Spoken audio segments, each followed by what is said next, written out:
好重哦，的确超重的，还有分量。哇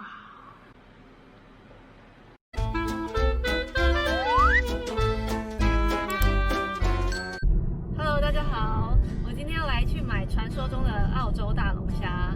以前呢，在澳洲好像其实基本上是买不到自己的澳龙的，因为全部都是外销到中国。但今年呢，就是因为澳洲跟中国的关系很差嘛，所以基本上所有的澳洲大龙虾都滞留在澳洲境内。然后在澳洲的华人们，就是大家都在疯买，因为以前是买不到，而且以前外销的话，听说1公斤要200澳元，然后现在的话只要1公斤70、80左右。所以呢，今年的圣诞节跟新年期间，大家都在吃澳洲大龙虾，所以我也想去试试看。就是虽然这70、80块1公斤还是不便宜，但是就是平常以前是吃不到的哦，所以就是还是要趁机，就是好好抓住这个机会去试试看哦。我们现在来到了一个工厂区，就是它这边海鲜的批发工厂。然后这附近看起来就是完全不像是卖东西的，就是一个一个大的就是货柜屋啊之类的，有点小紧张，进去看看。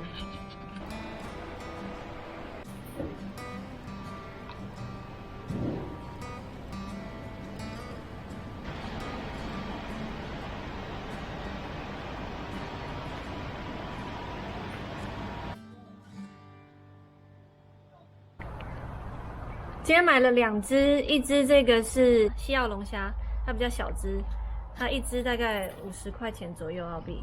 哇哦，其实也是蛮大的了，我觉得。只是在那个这一只旁边，这一只是塔斯马尼亚的红龙，这一只真的是巨无霸，我有点害怕，但是。害怕，但是又想要抓抓看它的重量。这只我们买了，它是1.3公斤左右。啊，好恐怖啊！它是活的。啊，它在移动了，好恐怖哦！它抓到它了。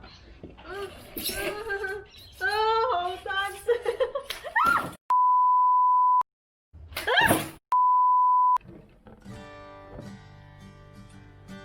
把这个龙虾的小脚脚先剪掉。肥美的虾肉，龙虾肉，然后还有这个虾脑，可以拿来做蒸蛋的。我今天要用龙虾2吃的方式，第一种是奶油蒜香烤龙虾，先用奶油把蒜末炒得香香的，再放到切好的龙虾尾上，准备进烤箱。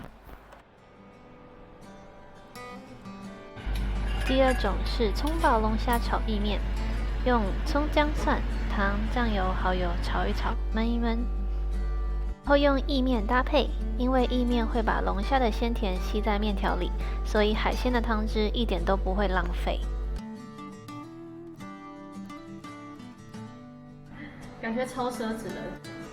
其实我很少吃龙虾，但是这个龙虾吃起来就是还蛮紧实、有弹性的。然后主要是它真的肉多肥美，大口吃龙虾感觉超爽。西澳龙虾和塔斯马尼亚红龙吃起来真的不同，口感上面我感觉塔州红龙会比较有弹性一点，味道上面其实都还蛮鲜甜的，但是我比较喜欢塔州红龙。然后肉质看起来，西澳龙虾的肉偏橘红色，塔州龙虾却是白色的。这次这2种的比较，塔州红龙胜出，果然贵还是有贵的道理吧。